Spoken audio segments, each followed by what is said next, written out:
बिस्मिल्लाहिर्रहमानिर्रहीम। अस्सलाम वालेकुम। कैसे हैं आप सब लोग? उम्मीद है आप सब लोग खैरियत से होंगे, खुश होंगे। मैं भी बिल्कुल ठीक हूँ।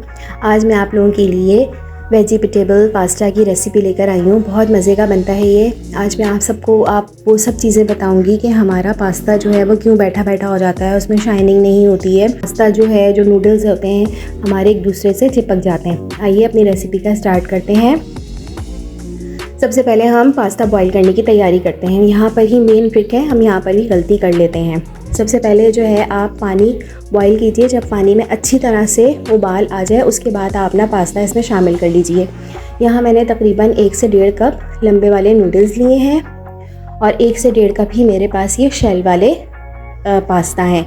ये दोनों मैंने एक साथ ही पानी में डाल दिए हैं। जब आप इनको उबालने लगे तो 2 से 3 खाने के चम्मच मैंने ऑयल लिया है, जो भी आपके घर में ऑयल इस्तेमाल होता है, और 1 भर के खाने का चम्मच मैंने इसमें नमक शामिल कर दिया है। जब ये हमारा पास्ता अच्छी तरह से उबल जाए, आपने कोई कन्नी नहीं रखनी पास्ता में, इसको फुल बॉईल करना है, तो फिर इसका पानी ड्रेन कर दीजिए और ऊपर से ठंडा पानी डाल दीजिए। अगर आपको पास्ता फ़ौरन अपने मसाले में डालना है तो आप ठंडा पानी नहीं डालिए, डायरेक्ट इसी फॉर्म में ही आप अपने मसाले में शामिल कर लीजिए। अच्छा, नेक्स्ट स्टेप पे मैंने एक पैन लिया है, इसमें मैंने 1/2 कप के करीब ऑयल लिया है। आप 2 खाने के चम्मच भर के कुटा हुआ लहसुन इसमें शामिल किया है। जब हमारा लहसुन अच्छा गोल्डन ब्राउन हो जाएगा, फिर उसके बाद हम इसमें बाकी चीज़ें शामिल करेंगे। हम अक्सर पास्ता बनाते हुए यही गलती करते हैं कि हम लहसुन को अच्छी तरह से फ्राई नहीं करते हैं। आप यकीन करें, चाइनीज़ की जो जान है वो हमारा ये लहसुन ही होता है। लहसुन हमारा सही से फ्राई होता है जब भी चाइनीज़ में जो है वो बहुत ज़बरदस्त फ्लेवर इसमें आता है। और चाइनीज़ में कभी भी अदरक का इस्तेमाल नहीं होता है, लिहाजा अदरक को इस्तेमाल करने से अवॉइड कीजिए, लहसुन ही यूज़ किया करें। अच्छा, जब हमारा लहसुन अच्छे से ब्राउन हो जाएगा, फिर इसके बाद मैंने सबसे पहले जो है इसके अंदर पत्तों वाली जो प्याज होती है उसका जो वाइट पार्ट होता है वो मैंने बारीक बारीक चॉप करके डाला है। तकरीबन 1 कप के करीब है ये मेरे पास।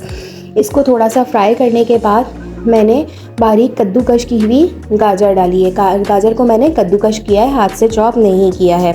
अच्छा, जब हमारी गाजर अच्छी तरह से फ्राई हो जाएगी, फिर उसके बाद मैंने बंद गोभी ली है। ये भी तकरीबन मेरे पास 1 कप के करीब है। इसको भी मैंने बारीक कद्दूकश किया है, ये मैंने इसके अंदर शामिल कर दी है।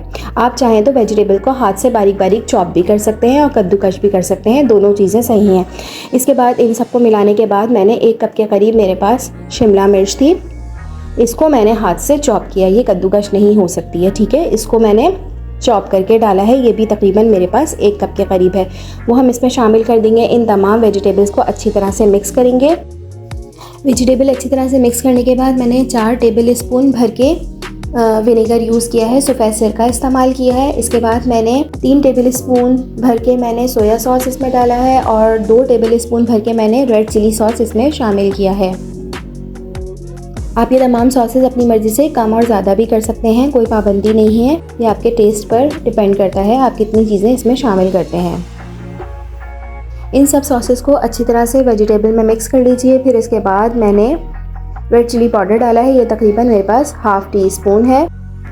1 टीस्पून मैंने इसमें सॉल्ट शामिल किया है। 1/2 टीस्पून ब्लैक पेपर पाउडर इसमें डाला है, आप कुटी हुई मिर्चें भी शामिल कर सकते हैं। 1/2 टीस्पून मैंने चिकन पाउडर का इस्तेमाल किया है, इससे फ्लेवर बड़ा इन्हेंस हो जाता है हमारे पास्ता का। 1 टीस्पून मैंने ऑरिगेनो या आपके पास मिक्स हर्ब हो तो वो भर के मैंने इसमें शामिल कर दिया है। मेरे पास मिक्स हर्ब था तो मैंने वो इसमें शामिल कर दिया है, इससे फ्लेवर बहुत ज़बरदस्त आता है। अगर आपके पास मिक्स हर्ब नहीं है तो आप बारीक कटा हुआ धनिया भी इसमें शामिल कर सकते हैं।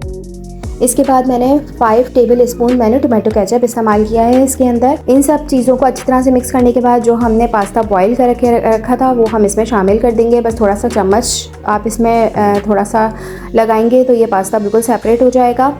बिल्कुल खिला खिला और अलग अलग पास्ता है, आप देख सकते हैं बिल्कुल भी जुड़ा नहीं है और हमने इसको फुल बॉईल किया है, इसमें हमने कोई कन्नी नहीं छोड़ी थी। पास्ता आप लोग बहुत अच्छे से बॉईल करेंगे तो आप लोगों का जो है स्पैगेटी पास्ता बहुत अच्छा बनेगा।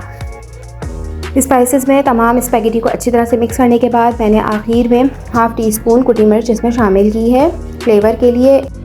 इस पोजीशन पे आप अपना नमक और खटास चेक कर सकते हैं। अगर आपके पास नमक कम है तो चिकन पाउडर ऐड कर लीजिए और अगर खटास कम है तो विनेगर थोड़ा सा शामिल कर लीजिए।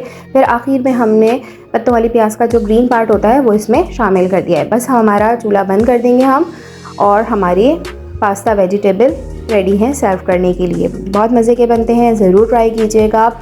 बच्चों के लंच के लिए भी बहुत अच्छे हैं। एक दिन पहले बना के रख लें और दूसरे दिन आप बच्चों को लंच में बहुत आराम से दे सकते हैं। बच्चे बड़े बहुत शौक़ से खाते हैं। ये बहुत मज़े के बनते हैं। आप देखें इसकी लुक, एक एक पास्ता हमारा अलग है और शाइनिंग भी है, कलर भी बहुत ज़बरदस्त आया है। आप लोग जो मेरे चैनल पे नए हैं, मेरे चैनल को ज़रूर सब्सक्राइब कीजिए। वीडियो अच्छी लगी है तो लाइक भी कीजिए। उम्मीद है आप लोगों को मेरी ये रेसिपी बहुत अच्छी लगी होगी। नेक्स्ट वीडियो में मिलते हैं। अपना बहुत ख्याल रखिएगा और मुझे भी दुआओं में याद रखिएगा। अल्लाह हाफ़िज़।